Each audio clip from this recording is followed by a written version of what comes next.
안녕하세요, 김정민입니다. 자, 여러분 좋은 하루 되고 계시죠? 나이가 들수록 불편함을 유발하는 성향을 갖는 사람들이 늘어나는 시대입니다. 우리는 종종 이런 이야기를 듣습니다. 어릴 때는 안 그랬는데 나이 들면서 왜 저렇게 됐지? 예전엔 참 유쾌했는데 요즘은 말 붙이기조차 어렵다. 나이가 들수록 더 온화하고 여유로워질 것 같다라는 기대와는 달리 오히려 나이가 들수록 사람과 어울리기 어렵고 자기중심적이며 불편함을 유발하는 성향을 보이는 사람들이 늘어나고 있습니다. 그들은 직장에서, 가족 안에서 혹은 헬스장이나 공공장소에서 말투나 태도 하나로 주변을 긴장하게 만들고 본인은 전혀 자각하지 못한 채 일상적인 갈등을 유발합니다. 이 현상은 단순한 성격 문제일까요? 아니면 현대 사회가 만들어낸 구조적인 결과일까요? 오늘은 이 문제를 심리학적, 사회학적 시선으로 분석해 보도록 하겠습니다. 자, 영상 시청 끝까지 부탁드리겠습니다. 사람은 나이가 들수록 자신의 경험을 기준으로 세상을 판단하게 됩니다. 이는 자연스러운 인지적 흐름이지만 그 기준이 유연함을 잃고 확신이라는 형태로 굳어지는 순간 주변의 다른 위견이나 상황을 받아들이지 못하는 태도로 이어지게 됩니다. 즉, 내가 살아보니까 그건 그렇게 하면 안 돼. 요즘 애들은 뭘 몰라. 라는 말이 점점 늘어나고 이는 타인에게는 불편함, 긴장감, 거리감을 불러옵니다. 심리학에서는 이런 경향을 확증 편향과 자기중심적 고정사고라고 설명합니다. 즉, 나이 들수록 타인의 시선보다 자신의 기준에만 집중하게 되고 그 기준에 어긋나는 것을 쉽게 인정하지 못하는 성향으로 변해가는 겁니다. 중년 이후의 삶은 본질적으로 많은 상실과 마주하는 시간입니다. 체력의 저하, 역할의 축소, 사회적 위상의 변화, 그리고 관계의 축소까지 이어지면 자신의 정체성을 지탱하던 기반들이 무너지기 시작합니다. 이때 사람은 변화보다는 기존의 방식을 고수하려는 경향을 보입니다. 왜냐하면 익숙한 것은 자신을 안전하게 느끼게 하기 때문입니다. 하지만 그 고집이 새로운 세대, 새로운 기준, 다른 사람들의 방식을 거부하게 되는 순간 결국 주변 사람들을 불편하게 만드는 원인이 됩니다.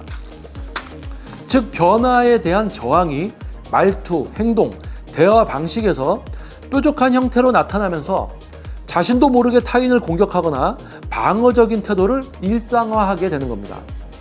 가장 큰 문제는 이런 성향을 가진 사람들이 본인은 전혀 불편함을 느끼지 않는다는 점입니다. 오히려 요즘 애들이 예의가 없다. 내가 할 말도 못하냐 라고 생각합니다. 이건 단순한 무례가 아닙니다. 시대의 변화에 적응하지 못한 인식 구조가 만들어낸 심리적 고립의 결과입니다. 주변에서 대화를 줄이고 거리를 두고 피드백을 하지 않게 되면 그들은 점점 더 고립되고 그 고립은 다시 더 강한 자기중심적 언행으로 이어집니다. 결국 불편한 사람이란 꼬리표를 붙이게 되지만 그들은 스스로를 그저 솔직한 사람, 소신 있는 사람이라고 여깁니다. 그리고 그렇게 사람과 사람 사이의 간극은 더욱 깊어지게 되는 겁니다. 과거에는 공동체 중심의 문화가 개인의 언행을 조율해주는 역할을 했습니다.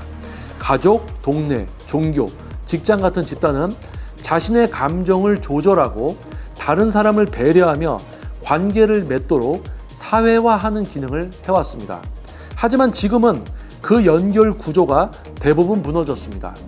개인의 자유와 자율성이 강조되는 사회에서 자기 의견을 거침없이 말하고 감정을 숨기지 않는 것이 쿨하다라고 여겨지며 사회적 조절 장치가 사라졌습니다. 그 결과 연령이 높아질수록 사회와의 접점은 줄어드는데 위견은 더욱 강해지고 경청과 피드백은 사라지며 타인에게 불편함을 유발하는 형태로 변화하게 되는 겁니다. 나이가 든다는 건 단지 시간의 흐름이 아니라 그만큼 다양한 관점을 포용할 수 있는 그릇이 되어가는 과정입니다. 하지만 그 그릇이 오히려 작아지고 더 단단하게 굳어지고 주변을 거부하게 되는 형태로 변한다면 우리는 나이 들면서 성장하는 것이 아니라 고립되고 있는 건지도 모릅니다. 불편함을 주는 사람이 되고 싶지 않다면 먼저 자신의 말이 상대에게 어떤 영향을 주는지, 자신의 기준이 여전히 유효한 것인지 스스로 돌아보는 것부터 시작해야 합니다. 여러분 앞에 있는 저 역시도 이제 79년생이고요. 이제 뭐 한 2, 3년 있으면 저도 이제 반백살, 쉰이라는 이제 고지에 도달하게 됩니다. 21년 동안 전문 PT를 진행하면서 정말 다양한 이제 연령대 회원님들 만나오면서 또 시대적 흐름에 의해서 지금 현재는 이제 40대 회원님들이 거의 이제 PT 회원님들의 이제 주를 이루고 있는데요. 20대 회원님들과 또 30대 회원님들과 또 다른 40대 회원님, 50대 회원님들 이런 어떤 자기 방어적인 어떤 이런 어떤 좀 상황에 처해 있는 분들이 많아요. 그래서 불편함을 유발한다라는 어떤 그런 표현 자체가 약간 거부감이 들 수도 있지만은 상대적인 거겠죠. 상대방들이 불편해하는 겁니다. 다수가요. 자, 그런 분들이 헬스클럽이나 또는 PT를 받으러 왔을 때 당연히 그곳에 있는 이제 근무하시는 분들이나 주변의 회원님들 또는 담당 지도를 하는 트레이너 분명히 불편함을 받습니다. 하지만 그 불편함을 어느 정도는 수용하고 그 분에게 목표를 이루어 드리기 위해서 노력을 진행을 하죠. 하지만 그 불편함이 어느 정도 수용이 가능한 또 선이 있습니다. 근데 그것을 넘어서 정말 엄청난 불편함을 유발하는 분들이 오면 또 간혹 이제 헬스클럽 대표님들은 다수를 위해서 환불을 진행하는 경우도 있고요.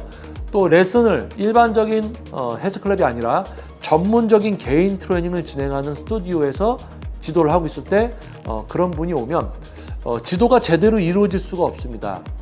어떤 대화라든지 배움을 위한 어떤 마음의 준비라든지 이런 부분들이 조금 되어 있지 않는 경우가 있기 때문에 다른 레슨 회원님들 그리고 또 트레이너 자신의 어떤 감정의 소비를 막기 위해서 최후의 수단에서는 환불까지도 진행되는 경우들이 있습니다. 그래서 그만큼 단순히 우리가 쉽게 나이가 먹었으니까 저렇게 돼 있어 뭐 꼰대야 이렇게 할 것이 아니라 사회적으로 또 이제 사회적 구조 그리고 지금처럼 이제 너무 개인주의 쪽으로 가면서 자신의 어떤 감정들을 너무 내놓고 또 이런 것들이 시간이 흐르면서 발생되는 좀 더 이제 색이 짙어지는 어떤 그런 시대이기 때문에 여러분들도 또는 이제 저도 모두가 좀 여유를 갖고 조금이나마 나보다 좀 타인을 배려하는 그런 생각들과 좀 행동을 하는 그런 여유 있는 좀 하루하루를